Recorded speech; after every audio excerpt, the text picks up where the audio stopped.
YouTube,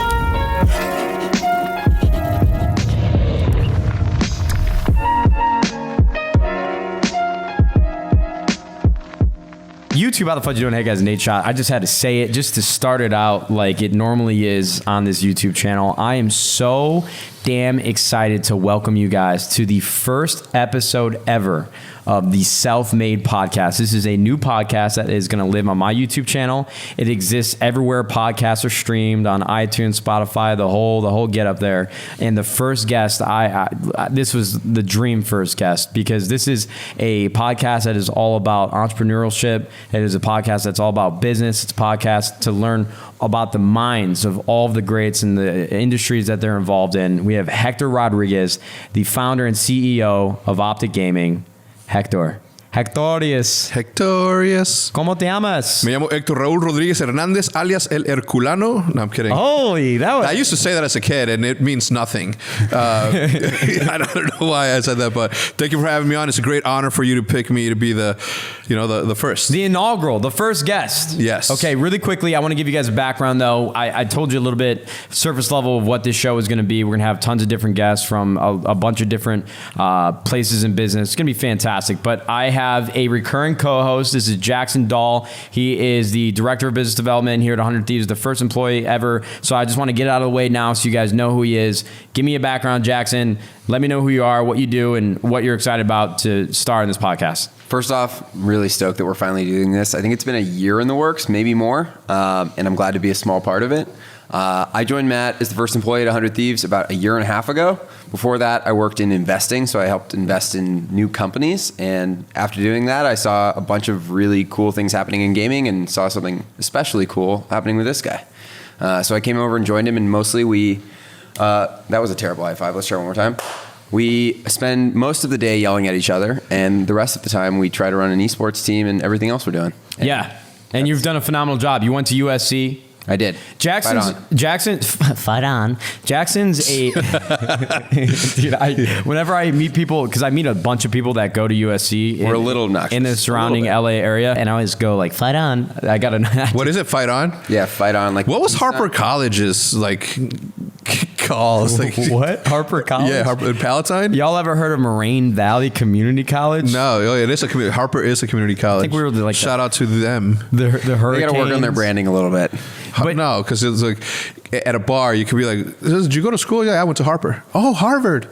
I'm not going to correct anyone. You start. It sounds like Harvard. Yeah, it was a semester and a half. It wasn't for me. Our partner John, he's the president and COO of 100 Thieves. He went to Princeton and then Wharton Business School, and he doesn't ever talk about it. And I went to community college, so I like to flex. That's what he did. Like if we're doing a panel together, we're introducing ourselves. Like, yo, Jack, yo, this guy John, he went to Princeton. He always kind of puts his head down a little bit. Like, yeah, it's like he's not proud of it. But if I went to Princeton, I'd get a tattoo and just spread my shirt. Princeton crossbow. Superman. Yeah, I don't know why. I think that's really cool because I'm an not only did he go there, but he finished. A lot of people start a whole bunch of stuff and they just don't finish, which is I think what entrepreneurs usually base their lives around, right? Because there's a million of people that say that I'm an entrepreneur, and then they just, in theory and in their heads, they're like this business person, but they never start or finish that. And at least he finished college. No, absolutely, and it's actually like one of the reasons why I'm so excited. Is it called college or university?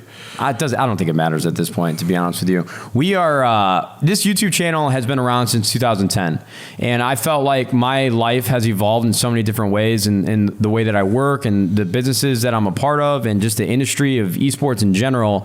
And I feel like a lot of the things that I hear in my Twitch chat or my YouTube channel comments is that you guys have grown up with me, and when you started watching, you were like in 8th grade, and now you're graduated college and you're starting your first job. And so I thought that this is like a better time than ever. I know we just had that controversy with Kylie Jenner and Forbes, her being like one of a self-made billionaire, and everybody got riled up about calling Kylie Jenner self-made, whatever the case may be. But I thought this was like a tremendous opportunity where a lot of young kids that grew up with OPTIC Gaming, grew up with Call of Duty Esports, grew up with my channel, we can now jump jump into the world that they're probably starting to be a bigger part of, and that's business. And it's one thing, one of the reasons why I'm excited that Jackson's here, because Jackson's really smart, very articulate, and helps me quite a bit in growing as a businessman. So I think he's going to be a great compliment to the show. You guys will hear a lot of insights from his mind. He's going to ask a lot of great questions. He's one of my good friends, one of my close friends that I've made out here in LA, and I'm really excited to have him on. So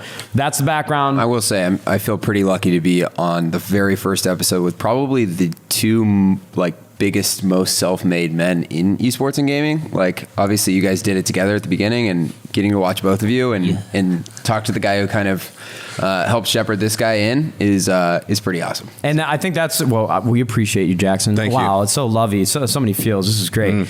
Hector. Yes. I think this is a perfect segue. Yes. Beginning of OPTIC Gaming, because I was not there from the start.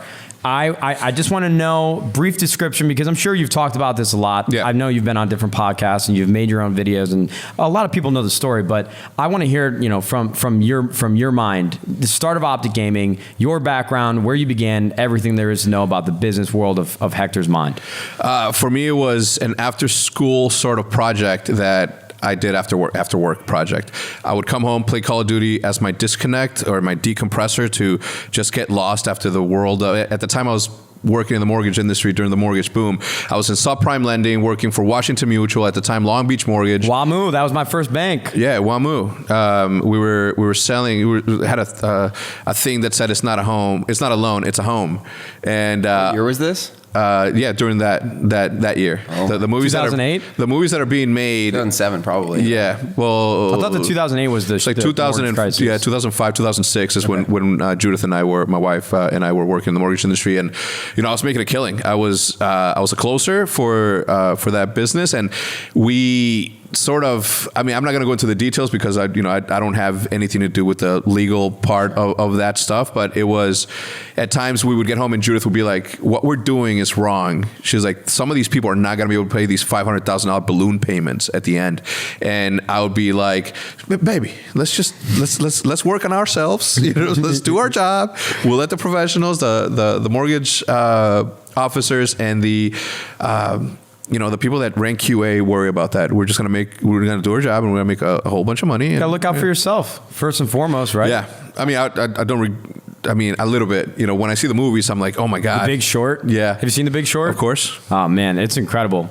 I know you wanted Jackson, because he hangs out at the house quite a bit. He's like, Matt, should we watch Big Short? Can we watch Big Short? I'm like, I just watched it 2 weeks ago. If you guys have never seen The Big Short, it's like Christian Bale, Steve Carell, a lot of other Brad Pitt's in it. An incredible movie. Wait, is Brad Pitt?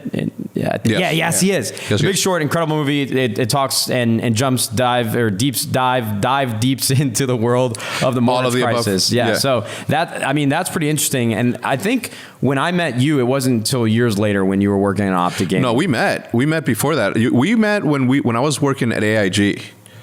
I think 2009. When did we meet? Yeah, like towards the end of 2009, right before me and my manager had a disagreement, and I walked out, or right before she was about to make me walk out. And that's when I think you came into the play at that time, which was wild because at that time we were like barely scratching the surface of YouTube and its possibilities, and we didn't have more than 20,000 subscribers at one point. Well, even then, 20,000 subscribers at this point in time in your career just sounds, in the space of what YouTube was back then, is unbelievable. Yeah. Like, when did you start personally uploading videos to YouTube? In 2000, my first upload was in 2007, and it was me painting a train, me writing my name on a train, a graffiti name. You weren't like painting toy trains. No. You were doing real graffiti. Yeah, like real vandal stuff. Is that video still online? No, I took it down because it's. I still have it. I just took it down. But gaming videos, I think the first one that I uploaded was in 2015, and it was a montage called Take No Prisoners or something like that. It was a Call of Duty 4 montage, and that was it. For me, it was nothing to do with business. It had everything to do with like creating cool videos that had to do with Call of Duty. And that was that. Like, there was nothing there. Like, I was really good and really, really good at this, identifying that I was never going to be a pro player. Even though with the deepest of my hearts, I would love nothing more than to be able to represent my flag on the gladiator arena of sorts, but I just knew that I didn't have the chops. So when we had around 300,000 subscribers, we went back to Optic's original upbringing, which was competitive Call of Duty during Call of Duty 2, and that's when we came across young Nadeshot. Well, I feel like this entire podcast, if we wanted it to be, could be the origins of Optic Gaming. Agree. Because I mean, right there and then, you guys heard it in Jackson, because you probably don't know this history that well either. And in some parts of it, I don't as well. But 20,000 subscribers to 300,000, like that jump that you just explained was in a matter of like a snap of a finger in this conversation. And I'm just curious, when did you become the CEO of Optic Gaming? Because there were a lot of people. Someone had to do it. Yeah, someone had to do it. Might as well be you. Might as well be me. No, for me, I was already, I worked in the mortgage industry. My last job was an account analyst at AIG. And by then I was 29 and was about to have Olivia. Yeah, 29.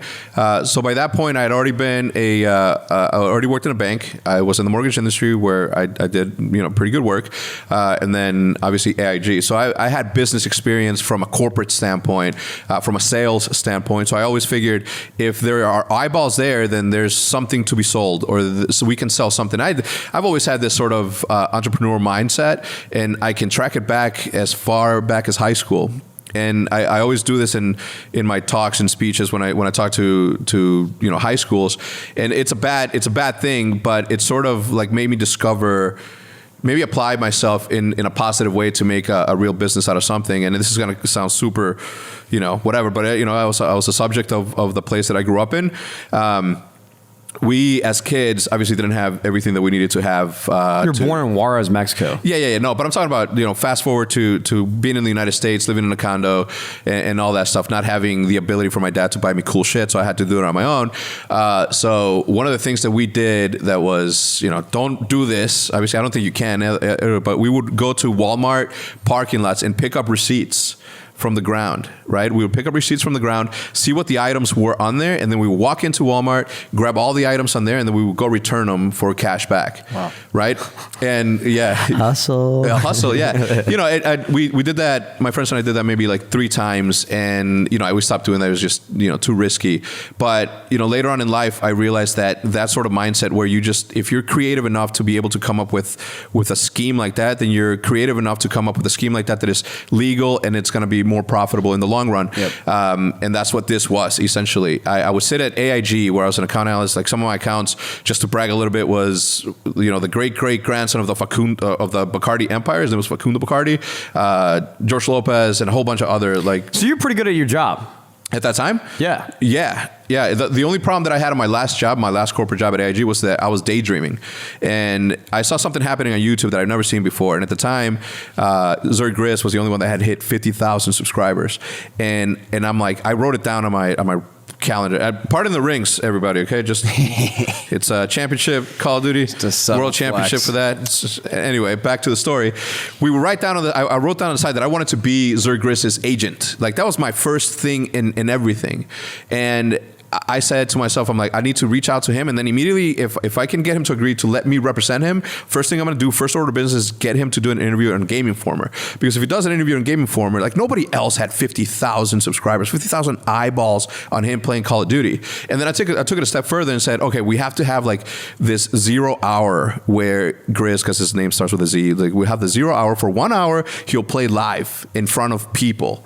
And I invented Twitch, is what I'm saying, right? But it's anyway, the joke aside, he was literally that, and I had this sort of thing, and I was just daydreaming of the opportunity that gaming was happening. And because of that daydreaming, for the first time in my life, my productivity had gone and dipped like never before.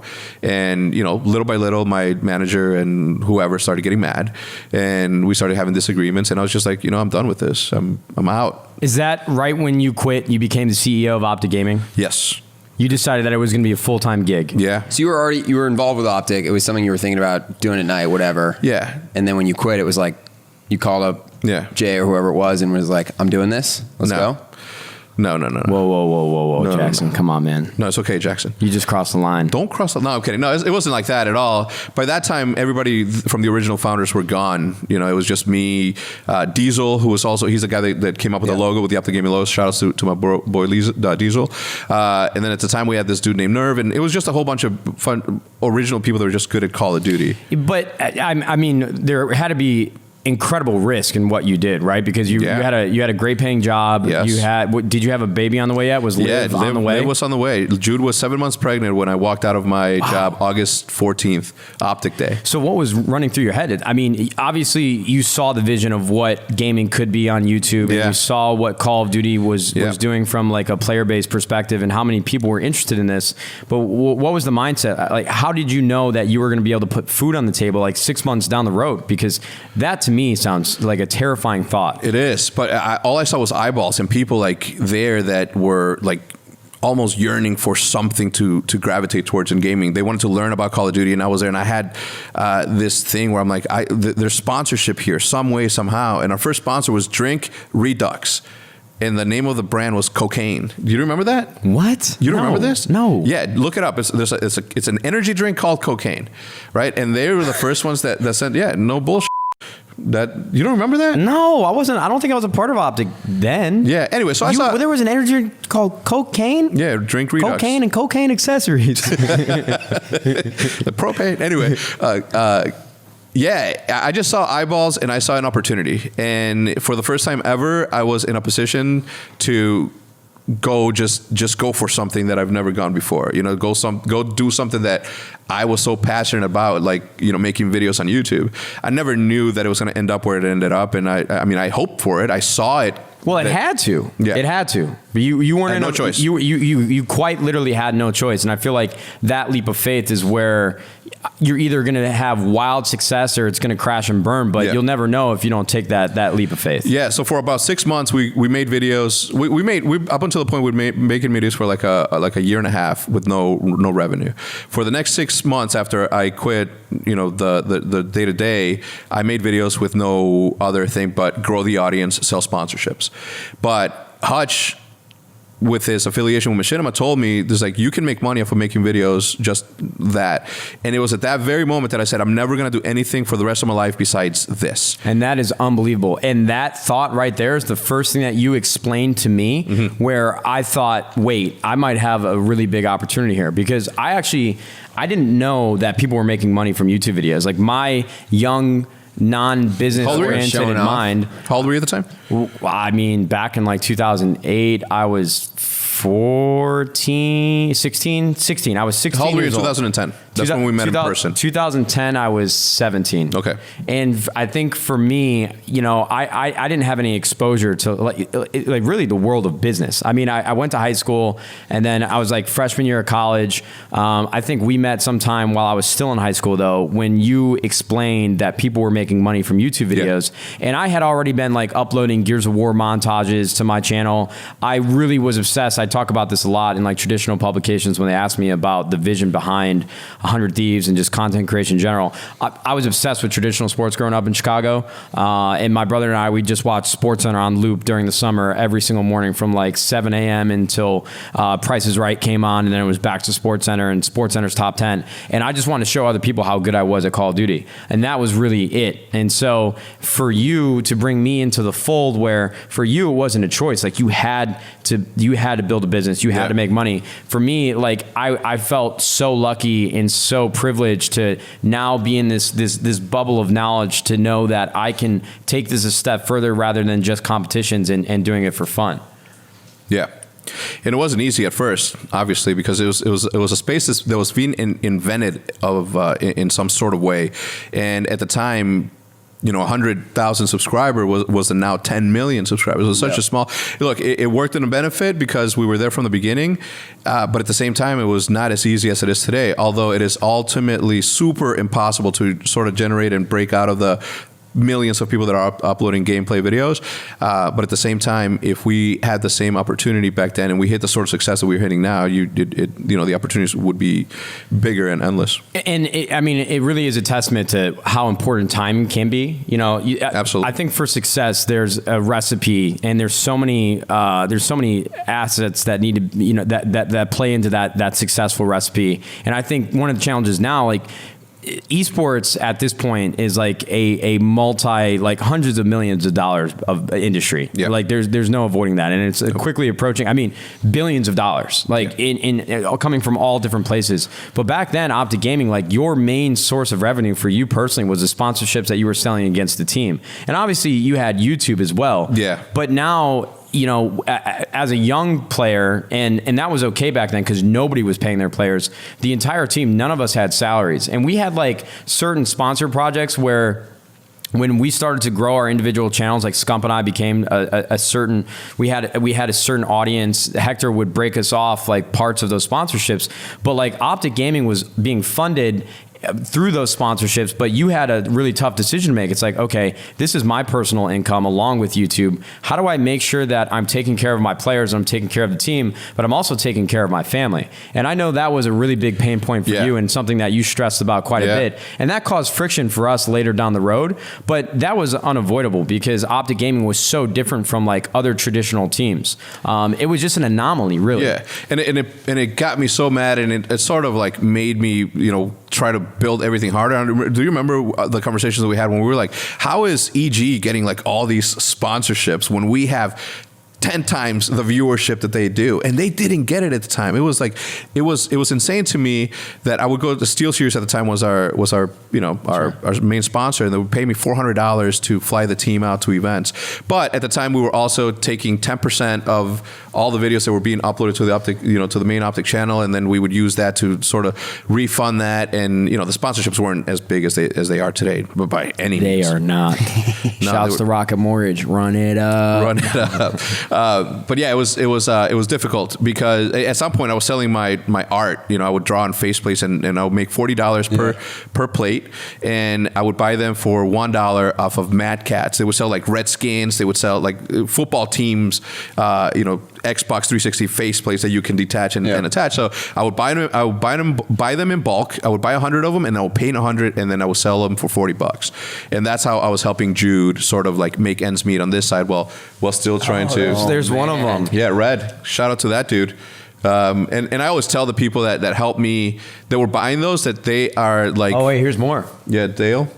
Dude, do you remember all these specifically? I do, yeah. Of course. That's unbelievable. I do, because I always took my art as like a sacred thing, and it was the first time in my life that I ever had to sell my art in order to make a living, but I didn't have a choice. You know, once you have a kid, you have no other choice but to throw everything out the window, all your values, all your things, just make shit work. And for you, I think, again, it's like the hustler's mentality, and that's sort of one of the building blocks of what 100 Thieves and what it means to me. But where there's a will, there's a way. Like, there was nobody that was going to tell you no in the dream that you were chasing. And especially when you combine that with something that you're so passionate about and something that you love, it's just like the perfect storm. It truly is. And it's really a testament to like your mindset and how you approach the industry and how different it is and how different your approach was. At that point, so early on, did you, like in your head, had you thought about or considered the Optic brand like in the way it could become, or was it just this thing like, hey, this is our YouTube channel, this is what we're going to monetize, we're going to use this as an avenue?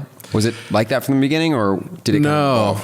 You know, Optic for me was always this sort of vision for a family that wasn't family. You know, family ain't always blood, and that's a saying that has always stuck. And you with taught me that. You taught me that for sure. And for me, it was the symbol that Optic represented is as much as just everything. If everyone came together and was passionate about a logo, then the logo was going to be the most powerful thing ever. And that's what I focused it on. You know, if you think about, I don't know if any of you watch Sons of Anarchy. Right, but Sons of Anarchy is like this motorcycle gang. Did you ever watch it? Of course, yeah. There was this one part where Opie, which was the second main character, Jackson's right-hand man, that he got killed in the show, but they showed up behind the scenes where they were shaving his beard off because it was time for him to go back to civilian life. And everybody on the set was crying. You know what I'm saying? Because the Sons of Anarchy in the show translated to like real world, it was something that nobody else was a part of. And you look at that sort of symbolism on that the people go through, and only when you're a part of something like that can you really enjoy being prideful of being a part of something that wasn't that. And for me, not to compare it to a gang, but I really wanted to have everybody be down for Optic as much as they could. You know, taking, you know, little bits and pieces from, you know, Wu-Tang, my favorite rap rap group of all time. One of the things that I took from them is that, as far as Wu-Tang goes, it's going to be like a great symbol that everybody can get behind. But the fact that every individual that was a part of that sort of cohort was able to sort of release single albums and still be successful because of the power that they came to be was really what you did is you created a culture. Yeah. And like in traditional businesses, and something that I've learned from a lot of my coworkers who have been a part of many different businesses, many different facets of business, like culture is the number one thing that I think drives everybody to want to be the best that they can be and work the hardest that they can for the company that they're a part of. Because once you have culture and like a positive environment and everybody enjoys who they work with and what work they're doing, that just pays so many dividends moving forward. I mean, arguably you created a culture and turned it into a business. Yeah. And obviously a very, very successful one. And I think that's probably where a lot of successful brands really start. It's like you create this world that everybody wants to be a part of and they'll do anything to support it. And then it comes an opportunity to monetize it and really start making money. How did you balance, you talked about it being like even the comparison to Wu-Tang, like how did you balance the exclusive part of OPTIC and like for Matt, like being a part of it was this huge thing while also making the brand inclusive for fans and Greenwall and all of it? Bro, that was priority number one, man. It's to make a small group and only allow like top talent or somebody that was going to be as passionate about OPTIC as we were passionate about OPTIC.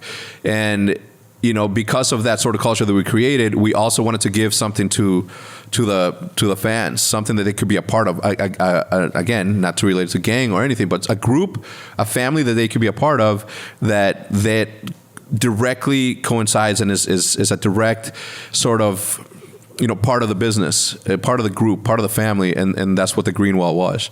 That is like priority number one. If you think about, I attribute all of my success to the fact that I was a big fan of everybody that I was, teammates with, first and foremost. So the cooler that I would see him be, and I would push him to do interviews that he didn't want to do, and sometimes he'd be like, no, I don't, whatever, I don't need to be on this. I'm like, you have to, and I would push and try my hardest to make him do these sort of things because it elevated, his persona, and in turn elevated everything else. And I took that sort of approach with everyone. Like even with like Flamesword, when the whole Red Bull can, that he was on the Red Bull can, like he wanted to do something else, and he's like, I'm not a Destiny player, and I'm I don't know if I should be on this. I'm like, why are you even questioning it? Be on the can. I think that was one thing that I always loved about you. I mean, first and foremost, you and I just got along really well. We were really good friends, and you always just pushed me to want to be more. And when you talk about being an actual fan,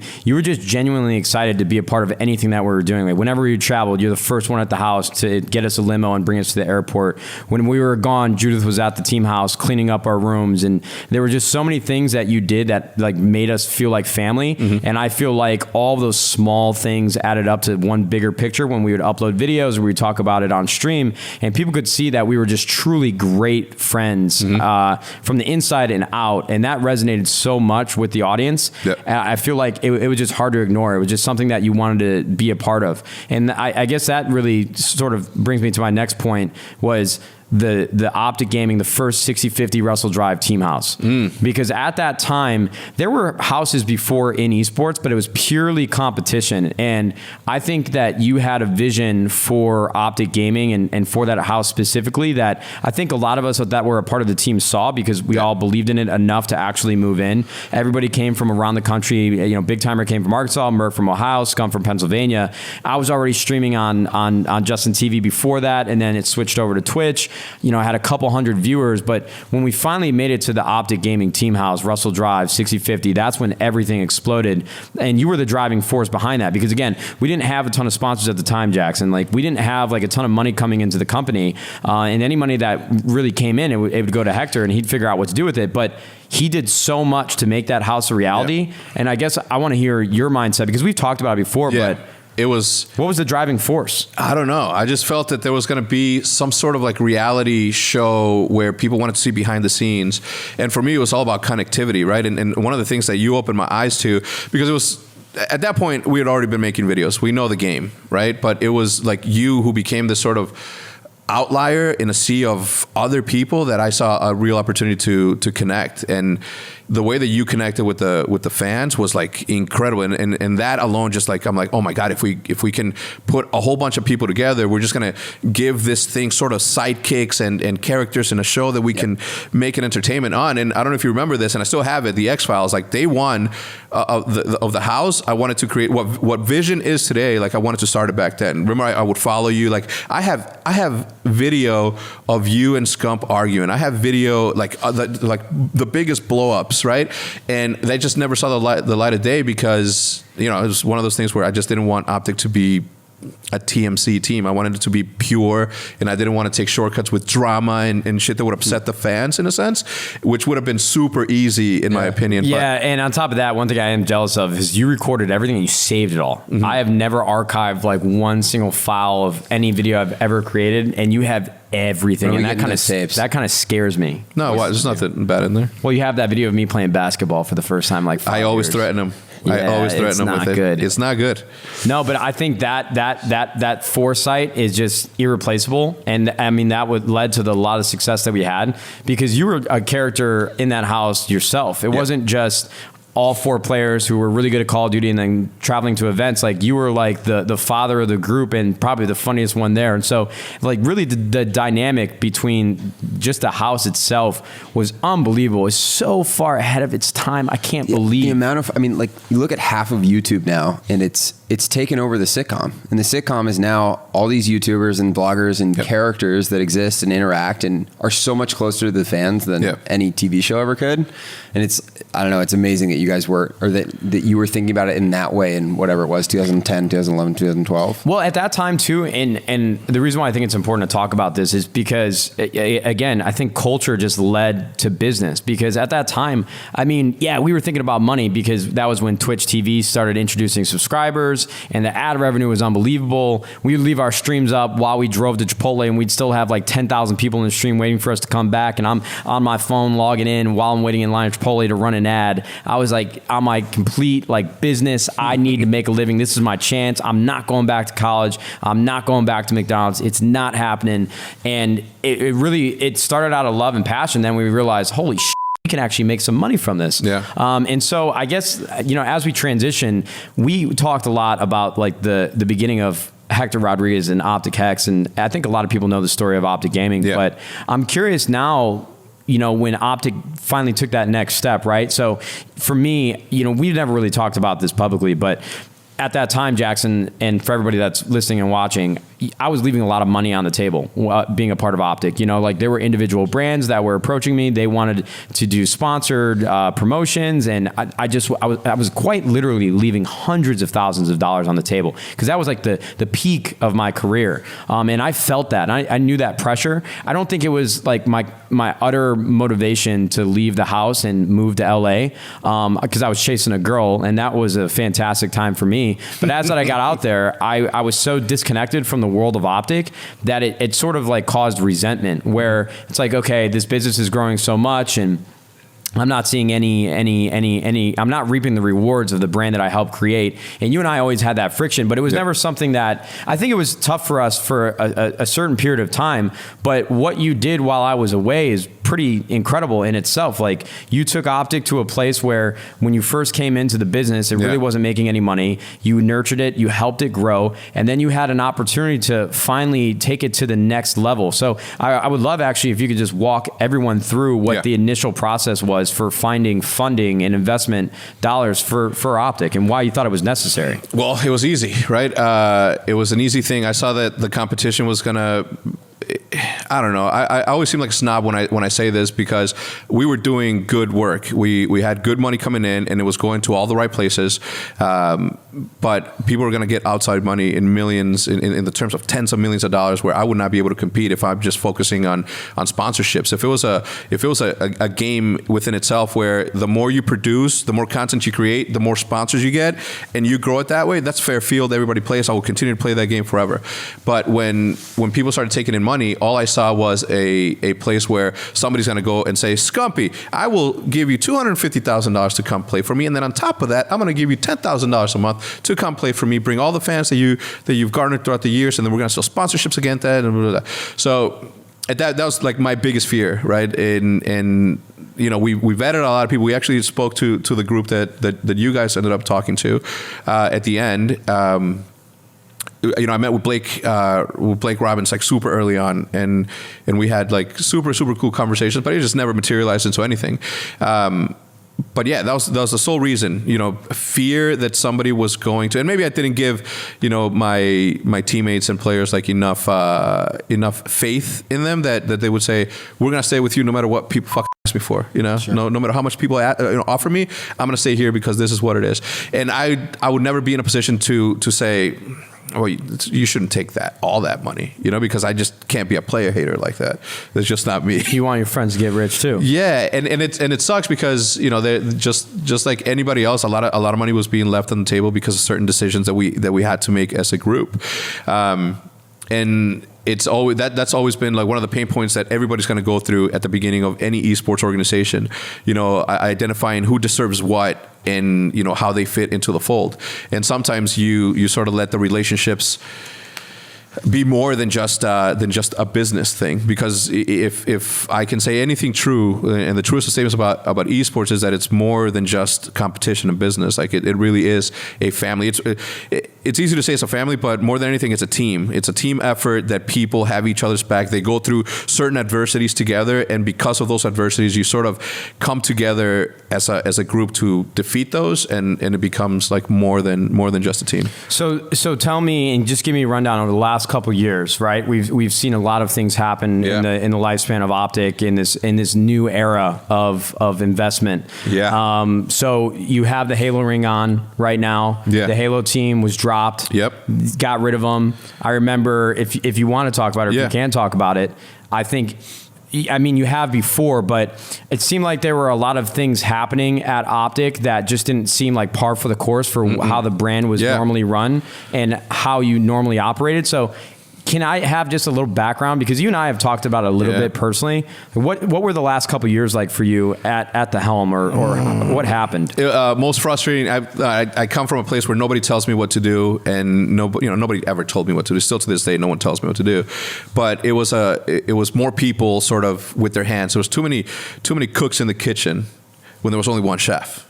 You know what I'm saying? I like that. Thank you. Ooh, shit. And that to me was like crazy, because, you know, from the beginning I wanted you know the voice of OPTIC to continue to live on, and you know, very quickly I found out that was not going to be the case. You know, they promised the moon and the sun and the stars, and, you know, I don't regret, you know, selling majority of OPTIC. I can't. It was the right business decision for the whatever. Like, are we suffering because of it now? Yeah, absolutely. And it's not anything to do with just, I don't want to throw anybody under the bus, but if they would have listened, it took 7 years to build, you know, close to 10 years to build what we've built. And it took sort of like a year. You had to try to mess up OPTIC. You got to try really hard. No, but they didn't. It came natural to them.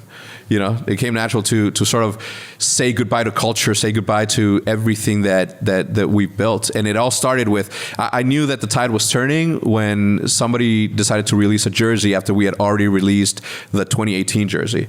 You know, every year we release one jersey. That's the way it's always been. One jersey every year, taking the Jordan model and then going above and beyond. And we released a 2018 jersey, and then like 3 months into it, I'm walking in the office and I see, you know, jerseys, and I'm like, oh, what's that for? League of Legends? And they're like, oh no, this is the new jersey. And I'm like, we already released 2018. And they're like, yeah, but whatever. And then I went and talked to somebody, and I'm like, dude, why are you allowing this to happen? He's like, who cares? It's like, it's just a new jersey. And I'm like, right there and then I was just like, that's not what the culture is. Well, and I feel like that's probably where difficulties came for OPTIC, the brand specifically, because it's not just OPTIC. You're not just focusing on that brand specifically and the success of it, because now Infinite Esports, which owns OPTIC, this bigger umbrella company, has so many different assets that they're playing with. Like, you guys had a production crew, you guys had like an apparel manufacturer, and so like it almost seemed that if they were using OPTIC to try to help these other businesses grow as best as they could, but it diluted what OPTIC was and like the original purpose and the culture that you created. Yeah, what people don't know is that was my plan. what people don't know is that I presented this opportunity where we can create one brand that would live above this umbrella company, that would live above like all these other entities, and that we would, strategically utilize OPTIC to grow these other brands. And we could have. It's still to this day it is something that we could have done. And when this is what I was pitching, you can ask Blake. This is what I was pitching from the beginning. I wanted to be ESPN, the Cowboys, and the manufacturing company for all these other opportunities. And we could have done that. That could have worked. It would have worked. It just can wasn't still work. executed the right way? No, man. No. Walk before or crawl before you walk, and they were sprinting. Either way, look, hindsight is 20/20 or whatever that said. No, it's very true. Yeah, I don't live in regret ever. Like I don't wake up and stress out over the things that I do. Like certain things bother me, of course, but just my personality, I just look to fix things without telling people that I'm fixing things. And to me, that was like one of the things that would have set everything apart. We would have literally revolutionized esports had this worked, because let's use GGA Academy for an example. Failed project as it stands, but it would have worked perfectly if they would have just done what I said that we should have done. It was an after school program for kids, just like basketball, just like piano class, where people would come in, and with the personalities that we have, they would go in and sort of teach a class. We would have Courage at the time come in and teach kids about Fortnite, and the parents would have paid for that because it's a good offering. It is still to this day a business that has not been explored, that can blow up at any point. The Pop Warner of video games, if you may. And it turned into a farm system for esports in this day and age. You don't have that. You don't have to do that. But again, it's what it is. I think it's easy though to focus on the negatives and what's happening like in present day. Yeah. But in all reality, you built an incredible business in a space where everybody was trying to throw money at it, and it didn't work for them, or it's worked to like some degree and not the level of success that OPTIC has had. And even while all this bad and all this turmoil is sort of lingering around the brand, there are just so many people that are so passionate about the company that you've built, and you've enabled so many young people to build careers out of something that they love to do. Being one of those people like Scump, people like Krim, and all these other individuals that were already doing something that they loved, and you gave them an injection and the ability to take it to another level. So it sucks. I think I feel really lucky. 100 Thieves only been around for like a year and a couple months, but I feel like we have like a really good group of individuals who are all aligned in the decisions that we're making, and nobody is. From what I've heard, that there's just a lot of politics at OPTIC. There's a lot of people trying to sway opinions from certain people in their corner and their favor, and it's like a Game of Thrones from what I've heard. Has that been stressful for you? No, I don't involve myself in that. They can fight to see who's on top of who all they want. I just focus on the players. I didn't have to build the hex quarters. I didn't have to, fight the way that I did. I didn't have to be negative towards some of the decisions. I could have just gone along and let it be, but I didn't. I care too much about the brand to just let it lie the way that it was. So when the players didn't have a cool place to work out of, I went out with my own money and built the hex quarters. And it was built out of passion more than anything, and I just if you understand this more than anyone because you're a player, but if you focus on the players first, everything else is going to come second, and everything's going to be is going to work just fine. And especially in this day and age when you can actually take care of players and give them everything from salary, from comfort to sort of like freedom of mind and self to just focus on their craft. That wasn't such back then. We were all scrappy. We were all pooling, our resources together to make something happen. Now it's easier, and this was supposed to be where everybody benefited from it. But obviously that didn't end up happening. And that's a problem. I think that's a problem that's going around everywhere. Like decisions have to include the players. Decisions to franchise, for example, in Call of Duty, that, especially in Call of Duty, with the brands that exist in Call of Duty, this should have always been a discussion with the players and the orgs, not just, Activision Blizzard and the billionaires that are coming in and buying up spots just because they can. Sort of on that note, you talked a little bit about like the jersey example and keeping the culture and decisions that go against that. How did you think about, as you grew Optic, obviously you kept that culture and you kept that player focus, but you also innovated a ton and grew a ton. How did you balance that, and how did you kind of make decisions when it came to expanding or growing, but also kind of maintaining that core? Dude, I was 29 years old when I was doing this, right? There was no way that I could be anywhere close to being relatable to any of the people that were watching me play. So for me, focusing on the young people that were actually relatable and can be and do the things that I can because of my age and my relatability. I'm the father figure in there.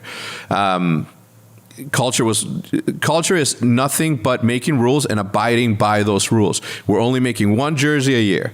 Only the pro players get the white jerseys, or members of Optic get the white jerseys. They're not sold to the public. That's a rule that if it doesn't get broken, becomes a part of the culture. Scheduling, if you release of whatever, starting an Optic Day, which made it when I quit the job and I walked out of there, and I visit my job or the place that I walked out of, in August 14th of 2009, like every year I visit it. I go there, I look at it, and I walk out again. Every year since then. Culture is nothing but rules that people abide by and believe in, and that's what makes the powerful culture a powerful culture. Right. I mean, that's a great point. I mean, some of the things that you did at Optic are some of the things that I try to do here at 100 Thieves. Like jerseys were really important. Like when we released the baseball jersey for our inaugural season at LCS, I really loved it, but I knew that it was going to be different. But I knew that people were going to be talking about it. Like everybody was going to step on stage, and nobody was going to be talking about any other team, but they were going to be talking about 100 Thieves because it was so different. Whether they loved it or hate it, it really, really didn't matter. Yeah.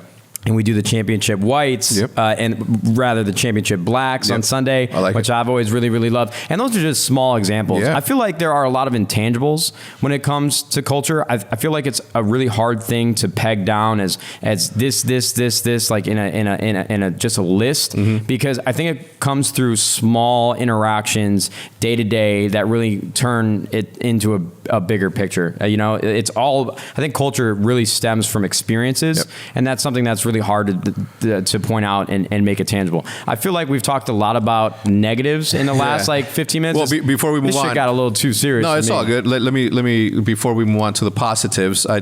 Here's more positive stuff though. One of the things that culture creates is a belonging to something that nobody else, like a private club, and as segregation, that as much segregation that creates between the players and the fans, that's also something that the fans admire, because it gives them an opportunity to maybe one day work hard enough to be a part of that elite club. It's super aspirational. Yeah, and even to this day, like within the Optic, the current Optic members, we have this thing where it's like, if you lived at the 6050 house at any point, you're OG. You're OG as hell, because nobody went through those super hardcore days where there was no beds, no chairs, it was just lawn chairs and that. So we were literally playing on lawn chairs, and I slept on an air mattress for a year. Yeah. It was lit. Yeah, so it's all that, and to your point, one of the very last conversations that I had with Cheney and Jay was, we were in one of the rooms and we were talking about competition. We were talking about competition and who's doing what and then whatever. And then when 100 Thieves got announced, I'm like, that's the competition, because he co-wrote this book. That's who our competition is. So it's a good thing. Okay, so where is Optic going? What is Optic going to be? This is as of this moment, and it's public, obviously, that Immortals is making a bid for it. It wasn't as good as the bid that I submitted to get Optic back, but for whatever reason. Wait. Yeah. You submitted your own bid to buy Optic back yourself? Yep. Yeah. Explain that. Explain me. So it was simple. 6 months ago, I approached the ownership group. 7 months ago, I approached the ownership group, and I said, let me get Optic back. I wasn't asking for a discount. I was trying to make them some money, so they, whatever. We gave it a good run. It's not working. I tried to warn them at the beginning of the year that, what was happening at that point in time was not it just wasn't sustainable, and You're just spending too much money on the wrong things, or what made it non-sustainable? well, I mean, without going into specifics, a lot of things. For me, it was more about the culture and the culture that they were creating within that space. It was not going to fit what we have built for 7 years, and you can't change culture. It takes years to sort of remold the way of thinking of something, the way that you sort of hold Optic in such, I don't know, in such a pedestal. I mean, I feel like it's hard to really nail those things, but. You tried to buy Optic back. Immortals has made a bid for Optic. Yep. So right now, depending on when this gets uploaded, everybody's freaking out. Yep. Everybody's freaking out about the future of Optic, that it might be dissolved, that it won't exist anymore. Obviously, I think that'd be very dumb from a Immortal standpoint because Optic is such a powerful brand. Well, I've seen crazier shit. What? I wouldn't put it past anybody to do just nonsensical stuff. What are the things that are on your mind? Like, what do you worry about with these things happening? Everything. I have so much good shit happening in my life, like opportunities that just have come out of nowhere finally for me. That I can finally take advantage of. And work on different projects that I've always wanted to work on, but there's always this thorn on my side that if everything in the world of Optic is not right, like I can't be at peace with myself. So a lot of things are going through my mind. I'm not a person that gets stressed out. I'm not a person that talks about my stresses or my hardships just the way that I was brought up or just the way that I am. But I have a lot on my shoulders, and I almost feel like if I share that with anyone, that's me sharing a burden that should only be on me because it was my decision to do what I did. So for me, it's a I don't know. I'm going through the motions. Where this will land, what sucks about all this is that I benefit no matter what happens, and that sucks. That's some CEO shit. Let's go. No, I'm playing. Dude, I had to crack some sort of joke, man. Yeah. I feel like I can cut the tension right now. I'm actually very curious because I guess for me, I still feel attached to the Optic brand in some way or another. There are just a lot of people that weren't or should have never been responsible for making decisions. And obviously hindsight is 2020 and I wasn't part of any of that. Yeah. So I don't know what the mindset was when everything started to unfold. But man, what a tremendous dude. From everybody. Now, I mean, I feel like you didn't have a ton of opportunity to make change from the way that you've laid it out for me. But talk about being handed like a golden opportunity and just squandering it because you don't trust the person that created this brand. You don't trust the players. You don't trust the community. Yeah. And you go and try to oversaturate and overimpose your will and just completely fail. Just a catastrophe. Yeah. I take it personally, man. I really do, because we spent so many years building this goddamn team, and for it to unravel the way it has, man, it is unbelievable. Well, the game is still afoot. Ooh, I like that. The game is still at play. Are we in the middle of a game of Jumanji right now still? Yeah, I think so. Are pieces still moving? The pieces are still moving constantly and forever. That was the worst reference I could have made. Yeah, Jumanji, that's a game. Video games. How do you think about success, both when it comes to Optic, which is in many ways like your life's work, but also success for Hector Rodriguez? Ooh. Wait, hold on, really quickly. Yeah. I like this. Mm-hmm. So listen. Normally, you gotta pee? No, I don't have to. I kind of do, but I'm not going to go right now. That's what I thought. This podcast is definitely going to continue to evolve. Like, I feel like there's just a lot of things happening right now with Optic that I was really curious about. I'm sure you guys are curious about. We're going to talk about. Mm-hmm. And Jackson's doing a phenomenal job right now as my co-host in circling it all back to business because he wants to know about success and how you measure it. Mm-hmm. And more than anything, I want to know about you. Obviously, like Optic is such a big part of you, but I am curious about Hector kind of outside of that or beyond that. Yeah, I just wanted to apologize for getting too far into muddy water. So success to me is everyone's happy. That's success to me. When you take finances out of the way and you don't have to worry about paying bills and you don't have to worry about that because they pay for themselves and you're doing like cool shit every day, that's success to me.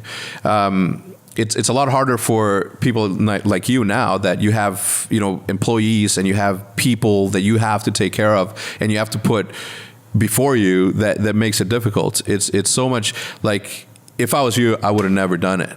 I would have stayed the superstar that I was, and I would have continued to, be, Nadeshot and reap all the benefits. Never done what? Started 100 Thieves? Yeah. No, man, I had to. I'm glad that you did, because I had to. Look, I'm glad that you did, and I cannot tell you how proud I am at the way you're running your organization and the waves that you guys are making. Nobody else in this industry is doing what you guys are doing. Partnering with Drake, and I don't want to, sort of make it an ass kissing thing, but you have done a lot of the most incredible things in the space.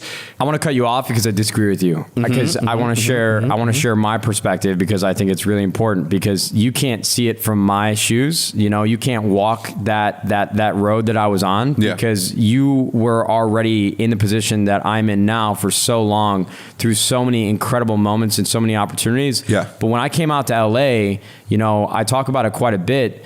This everyday rat race of creating content that's monotonous, because it's creating content for the sake of having a job in all actuality. And it's just like mundane activities that you hope to trick your audience into thinking your life is way more interesting than it is, and doing the same thing over and over and over. It's like you're on a damn wheel, and dude, it was maddening. Like, I know I don't mean to sound overly dramatic, but when you spend so much time by yourself in a very isolated career, it's really, really hard to get out of that place in your own mind where you just feel trapped. And I'm very grateful. I'm never going to sit here and tell you that I was going through hell or it was like torture. I was making a ton of money and it was fantastic. But at the end of the day, a lot of people that find success, I never really understood it either, because I was at home, like all these kids on Twitter, like, how can you be upset, or how could you be going through spells of depression if you have all this money? Look, I was the same person with that same mindset. Like, I could never be that guy. I will never complain about the money that I'm making, and I'll never complain about the opportunities that I've had and how well off that I've come to be, and the stress that I don't have, that my parents had to have and my grandparents had to have, and all the people around me still have to have. But I wasn't enjoying what I was doing, and it became so it just became such a claustrophobic experience that I had to do something else. I had to do something else. I had to pivot. And 100 Thieves saved me in a lot of different ways, like my mental health. I get to work with individuals that are so talented for so many different reasons every single day, and it's a collaborative effort, and I get to go into an office. I think if there's anything he really learned from you is building something bigger than himself. And so I get where you're coming from, where it's like everything's fine and dandy, like you're making a bunch of money, superstar, whatever the case may be. It just wasn't what was important anymore. And the things I get to do with 100 Thieves still elevate the Nadeshot brand. I mean, 100 Thieves owns the Nadeshot brand, and I've quite literally sacrificed my entire career to make 100 Thieves a success for very good reasons. But I promise you, like, if you were sitting where I was, you would have done this. I guarantee it. I know you. I think looking at what you've done is indicative of the fact that you would have done that. I'm passionate about esports. I'm passionate about the players. I'm passionate about the community. I'm passionate about a lot of things. And the one thing that makes me the most satisfied and what I get excited about truly is working with other people. After I left the OPTIC house and left, like, seeing you every day and being around like-minded individuals that were all on the same path, dude, you miss it, and it's like, I see that. It's suffocating. I see that. Without it. I see that. But hey, we really went down the rabbit hole on this episode already. It's cool. I like it. Holy cow. Episode 1's coming out a banger. Popping. Yo, what do we think the title of this is going to be? Ooh, I got so many ideas. Go ahead. When you look at the future, and this is kind of tied to my last question about success and separating the two, what excites you? Content more than anything. We haven't even scratched the surface of what gaming entertainment is going to look like in the future, right? The amount of ancillary businesses that are going to be generated outside of you have esports, and then you have gaming as a bigger opportunity, and then everything around it that from platforms that are going to allow you to view things differently. We haven't even scratched the surface as to what a content creator can do and how it can advertise just with simple AI that can, if I'm playing Call of Duty and you can put a poster somewhere just because you have that AI where it can attach a poster to something. Like, imagine being, running down backlot as you're doing your daily route on an S&D route. Not that anybody plays Blackout. I mean, Call of Duty 4 anymore, but having that sort of opportunity there, and you can control what product goes where. That technology, for what it's worth, already exists. Yeah, what's it called? My old management team, she helped create the tech behind it. It's a thing. I know it's a thing. Okay. But it's not utilized the right way. Yeah. But I appreciate your infatuation for content because I completely agree. Yeah. Also, I like just simple, like the way people engage with live content, for example, something I see that still feels like very, very early on. Yep. And I totally agree with you. I can't wait to see how this stuff changes as both new technology comes, but also just people think about it differently. Yeah. It's like, I don't know, you guys especially are so immersed in this world. But like in the grand scheme of things, we're in the Wild West. Like we're so early. So it's cool to think We've about. only scratched the surface. And that's like the one thing that I continue to, when we've spent the last year and a half raising money at 100 Thieves. And that was my first experience, like talking to Dan Gilbert and pitching individuals and venture funds that had the money to inject into companies. Like we have to do pitches. And the one thing that I always continue to tell them, it's like everyone sees the numbers and the excitement over esports, but gaming as a whole, which is what 100 Thieves is focused on, it's a lifestyle brand, it's an entertainment brand, it's a gaming brand, it's like a very niche like esports brand.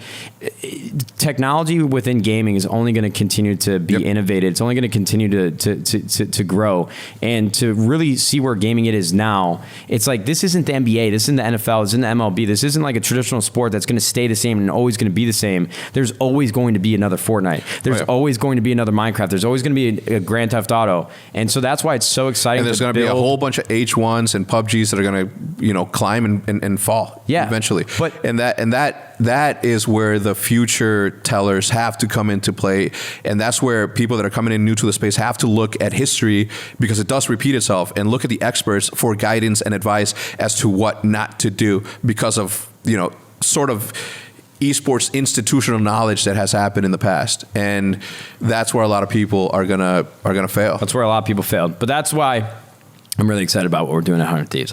I feel very lucky. Okay, now I want to do some quick takes. I want to learn a little bit more about Hector.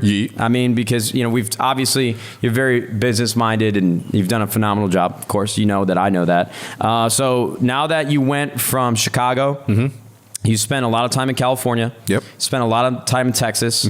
I think I already know what your answer is going to be. Which state has better food? Illinois, 100%. Oh, wow. I thought you were going to say Texas. Not at all. No. Look, if Texas is one good hot sauce away from being Tex-Mex specifically has one good hot sauce away from it being the best Mexican food out there because of how flavorful the meat is. But Chicago will always have the best food ever. Do you miss living in Chicago?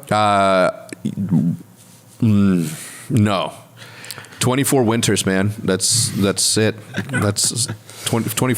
You're good? I miss Chicago all the time, man. Do you really? There's no way you miss the winters, man. You don't remember. Yeah. Well, first of all, the North does not remember. Listen, He wasn't 8. I missed the first snow of the year. I definitely missed that. And I miss, what?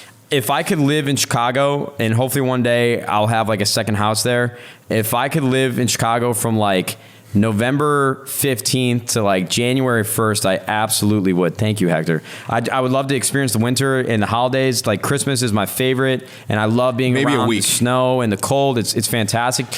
Just a like nice little fireplace with a like. But you do that. You visit your parent. But you go for a week. Exactly. Go back for like 3 months. Go back for the full winter, bro. Hey, y'all watch your mouths. Like I said, November 15th to January 1st. Okay. No. Yeah, I don't know. I just don't. I've only been away. I'm not like you. You've been away from Chicago for 3 years almost. Me, I've only been gone a year, so I haven't had a chance to really miss it. Okay. At all. Okay. Now, I actually, you know what? I want to ask this question for every guest that comes on the show, and this is actually going to become a little bit more serious now. We talk about business. Yep. Obviously, the one thing that drives most businesses is money. Okay. Now, I have a very specific opinion on money. I've heard Jackson's on it before, and I'd love to hear his take as well. But how important is money to you? How important was money in your motivation? Regardless of if you had a family to provide for, for like Hector Rodriguez personally, like how often do you think about money? Every day, every second of every day. Growing up the way that I did, as poor as I did, the hardships that I experienced my parents going through because of money has always made me not ever have to want to worry about money. And it's not that I think about money in this sort of, it's everything in this world, but I know that it solves a whole bunch of fucking and people who say that money doesn't solve all problems, sure, to a degree. but it's also a massive amount of bullshit because it does solve a whole bunch of problems, man. And for me, knowing what I know now, living through what I lived through, I can never, ever, ever, ever in my life allow my daughter to grow up the way that I did. I just can't. I love that. No, I love that. Okay, I'm going to ask every single guest in this question, and I don't care. You don't have to answer, but I'm just curious. You know, we're going to have a lot of successful people on the show, so might as well try to get some information. I was very excited about this question. Oh, what's the net worth? No, I don't.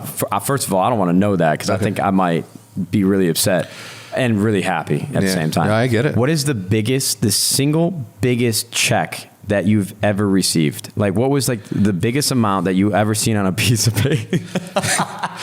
I mean, what was the biggest single number that you saw that got deposited into your account at one time? At one time? You don't have to answer, but I kind of want you to. 3.425. That was the biggest single number that you saw? Yeah. That's a check? Well, where's the rest at? Oh, you saw that on a check. On a check. Just one time. How did you never send me a picture of that? I got it. Wait. I sent it to Rob Turkla from Guggen Squad. Really? Yeah. Wait, so this must have been recent. No, that's what about. Wait, are you better friends with Rob than you're friends with me? No, not at all. Wait, okay. So what did you do with the check? Did you take it into a bank? Did you put it in an ATM? What did you do with it? I changed my life forever, and I changed my parents' life forever, and I changed Judith's parents' life forever. That's fantastic, but I want to know how you actually deposited the money. Oh, I went in there. This is actually funny. I went in there. I was wearing my regular clothes. You know, like I wasn't wearing cargos. Something like a regular check, like a piece of paper. Yeah. I would have been freaking out over that. What did you do? It could be rewritten. Tell the story. So I received it. I saw it, and I was like, "All right, here we go." And I walked into the bank, and they were ignoring me. I was just a normal person in Texas. So I walked in, and I was waiting for somebody to come in, and nobody was paying attention to me. And then I got a little bit upset, as I often do. And I'm like, "Excuse me, I need help." And then somebody comes and is like, "Oh, sorry, did you need something?" I'm like, "Yeah, I need to deposit a check." He's like, "Oh, you can just go to the teller." I'm like, "No, I need to see a personal, banker." And then I scooted. He opens it. I'll be right back. And then the branch manager came and he's like, "Would you like some water?" And then I'm like, "No, just champagne. Yeah, y'all gotta get that champagne. No, it's just time is money. No, I just wanted to get out of there to go do something. And I was in Uptown Dallas when that happened. Homie, I cannot. First of all, I'm offended that I've never heard that story before. I guess I've never really asked. Yeah. Second of all, if you would have called me, I would have been on the first flight out just to go to the bank with you to watch you deposit that. Yeah. It was He weird. probably knew that, and that's why he didn't call you. No, we do all of our things together. Yeah, no. The thing is like it was a stressful time for me because with the move and the truck was already coming. I needed to pay for the house that we're living in now, and my parents were moving. So I don't know. It's one of those things where just time was of the essence, and I needed to just handle business. And I didn't even get, to be honest, not until you asked me that question. I don't think that I've had a chance to sort of like enjoy that. And what's crazy is that I've always had a check in my office that's from OPTIC Gaming to Hector Rodriguez, and in the memo says "good job." It was for $3.5 million, and I've always had it. The second that we created the account for OPTIC years ago, let's call it 2014. What? You never seen it? Wait, who did you get that check from? What do you mean? It's part. Like a small part of the sale. In 2014? No, and I wrote that to me as one day I'm going to cash this. Oh, I was like, hold up now. No, church. Hold on, church. I think I need to be a little more angry. And I got that from Jim Carrey, who wrote a $10 million check to himself and left it in his wallet, like in the very start. I did the same thing. I wrote it, and it was like my bonus in a sense, or like it literally says "good job" from Hector to Hector. So yeah. So what's your net worth? No, can't say that. Ooh. It's nice though. Ooh. Wait. All right. Let me ask you this: if you wanted to, would you? If everything stopped right now, would you ever have to work a day in your life again? No. I love the commitment. No, absolutely not. No, the other thing though is that what I do isn't work. A lot of people, and more than anything, you can understand this. And this was one of the main issues at this new institutionalized sort of OPTIC whatever, is that people complicated a thing that needed not complication. You know, it was, for me, it was never work. The reason that I was able to vlog, and the reason that I was able to go on every single sponsorship meeting, and the reason that I was able to make the sales call and meet with the players and go personally recruit the players was because, and still, you know, vlog and create content with everybody else, was because it was a lifestyle. It wasn't a job. It was something that I woke up every single day, not only happy to do, but more than anything, like passionate enough to do. Nah, you're tripping, bro. Nah. I agree with some of those things, but no matter what, I'm gonna tell you guys straight, like no matter how much you love doing what you do, like at some point, some parts of it are gonna feel like a job. No, the toughest I part, love what I'm doing, yeah, but there are definitely days where I'm like, the toughest. I want to sleep in. No. I want to wake up when I want to wake up. I want to binge watch this anime show until 3 o'clock in the afternoon, then maybe think about making a video, and maybe I'll stream. Probably not going to feel like it, yeah, and just fuck for like 5 days. I can't do that anymore. No, you can't. And I couldn't have done it if I was in your position back then. But back then, when there was no rules, and as long as cool shit was being done and sponsors were interested, like, you really didn't have anything to do. Your job was literally to continue the lifestyle that you were living because it was working on the internet. And the toughest thing about being the CEO of an esports company, and I'm assuming every other company in the world, is people sort of relations. Like, you know, especially working with superstars, it is super difficult. So hard, honestly. Yeah. This one, exhausting, but I bet. Yeah, get them. That is the toughest part, but it's also the most rewarding stuff. Like being able to get two people who aren't necessarily getting along with for a week, and then seeing them, you know, come together to go compete is like one of the best things in the world. What did you learn about managing people while running OPTIC? I really love that question, because that was one thing that I didn't really have any experience with, managing people. And it's a very important aspect of being a leader or an executive at a company. Tell me. What did you learn about managing people? Just what did you learn about people? That if you treat them like humans, and if you can at every single turn put yourself in their shoes and the way that they're looking at things, that you will be okay. Empathy. Yeah, empathy. It's really easy to get caught up in I'm the corporate head of this thing. What I say goes. You know, group effort and group decisions will always be the best case scenario. More importantly, being able to say no and go against everybody else that you asked and make the decision because your gut feeling tells you that it's the right decision, you do that. That's true leadership. One, involving everybody around you, but more importantly, being able to do the tough thing to say no to everybody that wants to do one certain thing. I actually think I have a hard time doing that, because I feel like everybody at our company that makes a lot of decisions are really smart. Yeah. And normally, I mean, there's been a couple occasions where everybody disagreed in what I was saying, and I kind of just said, "Okay, I trust you guys. Let's do it." And maybe I gotta be a little more strong-willed. I think you have conviction though when it really matters. And I don't know, as someone who's relatively early in my career, I find that the best leaders generally have strong conviction, and not to a point where they're impossible to work with, but on the things that it goes back to what you were saying about culture. Just like, I'm bought in on your view of culture. You have so much conviction about it, and you've frankly shown it, that I think on those types of things, it's easy to follow a leader who can show like, hey, I'm gonna stake my life on this, or my career on this, or this company on this. That's something that it's easy as someone who follows them to say, okay, I'm bought in.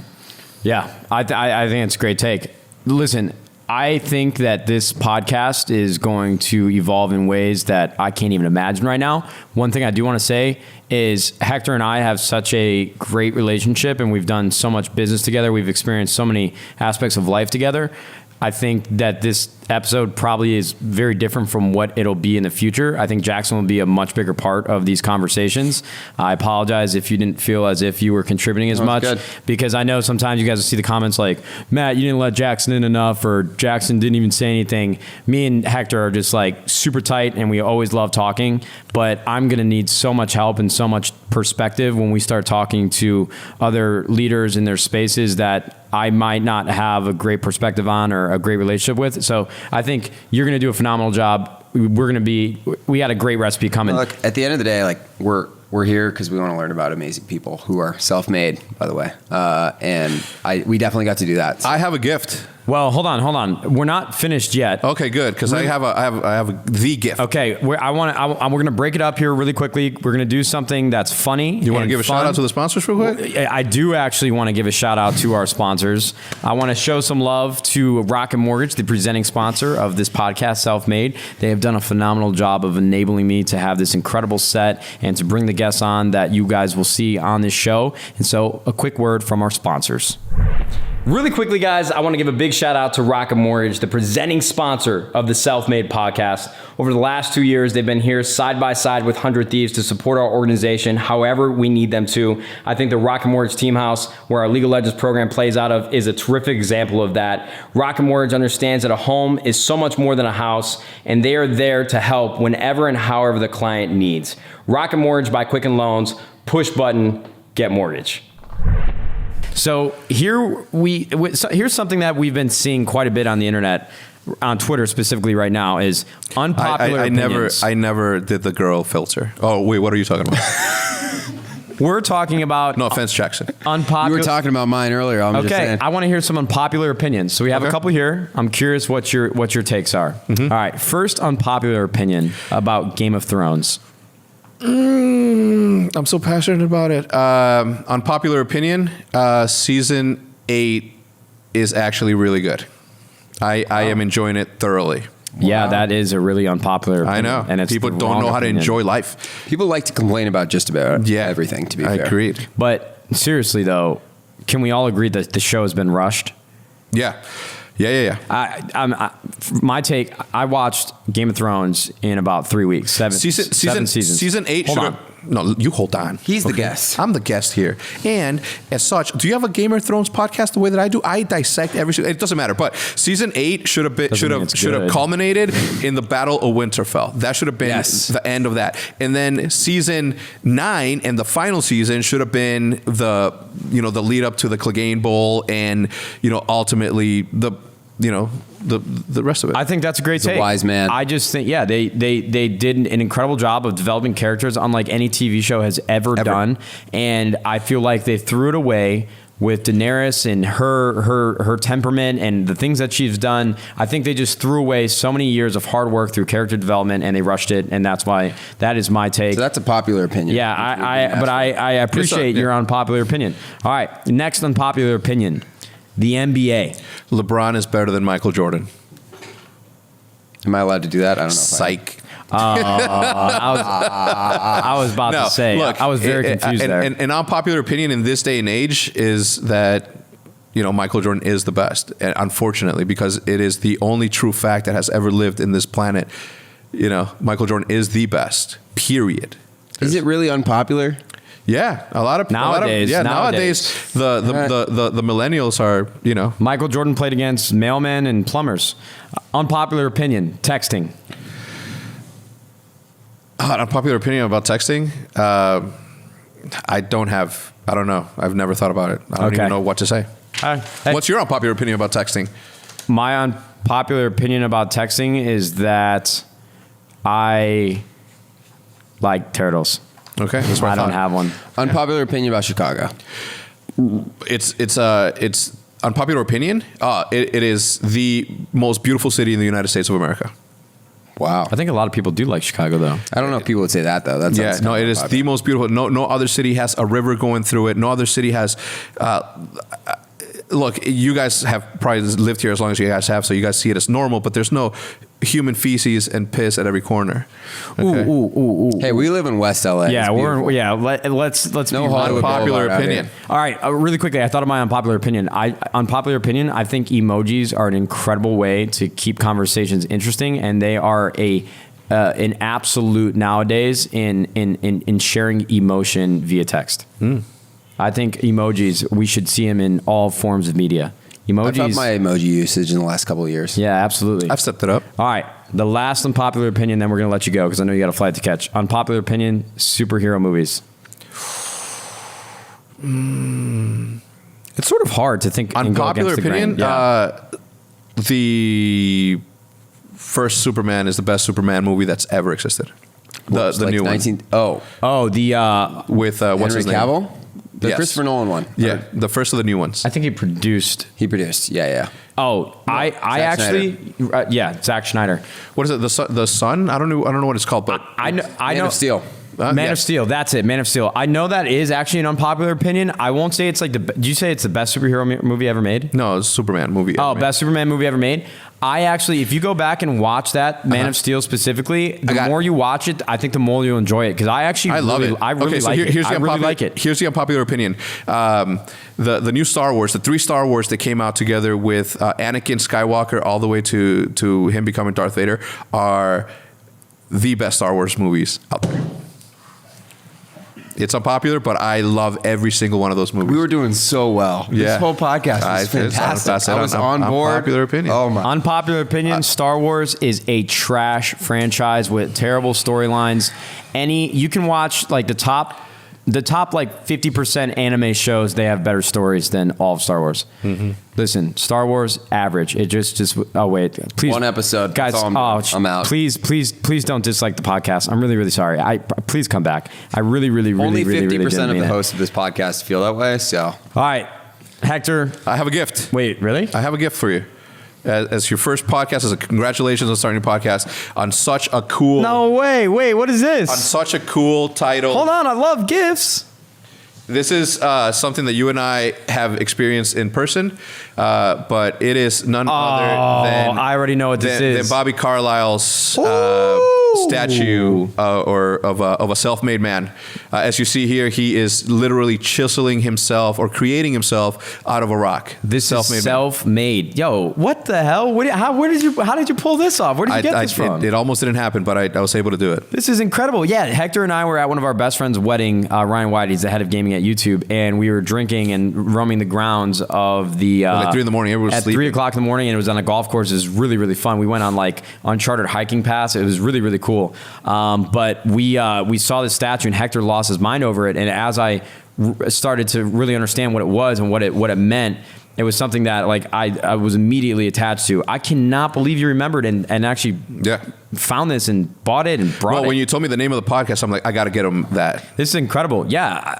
Holy shit, dude. Thank you. My guy. Listen, thank you so much for being the first guest. I felt like it was only fitting for you to come out. It was an honor. And Hector actually flew from Dallas specifically just to be on this podcast. So amidst the storm. Endless thank yous. Amidst the storm. So I appreciate you coming on the show. Jackson, thanks for being a part of this. You're going to be here for the rest of the entirety of the show. Yep. And you guys can find this podcast on all places that podcasts are uploaded. Watch it on YouTube. Real quick, do you have anything you want to say to the people and where can you find you? Thank you specifically to the Green Wall. Thank you for bearing with me as I'm going through, as we are all going through this. If you guys want to see more of me, I'm on my quest to get 1 million subscribers. That's one of my life goals.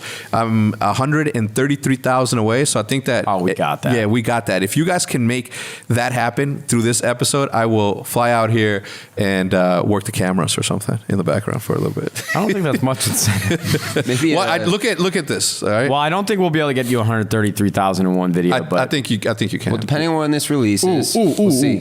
What we do right now is we should go through all of like the YouTube drama right now and give like hot takes. Like, what do you think about James Charles? Like, what do you think about Logan Paul and KSI? What do you think about just the drama-filled podcast? Yeah, I think it was wrong for James Charles to do what he did, but at the same time, he's a 19-year-old dude, and a lot of 19-year-old dudes have done way more stupider shit trying to coerce a woman to go to bed with them. And he, in his mindset, thought it was okay for him to sort of impose his fame and do to work to his advantage. Was it wrong? Absolutely. Should he ever do that again? No, absolutely not. But a lot of dumb people, a lot of young dumb men do a lot of dumb things. That was way too mature of a take for 2019 YouTube. Holy cow. Wow. That was so thoughtful. I didn't expect you to actually answer that. What other drama is there? We'll try to boost this video Imagine up. if everyone on the internet responded like that to these things. Well, he did a lot of things wrong. Okay.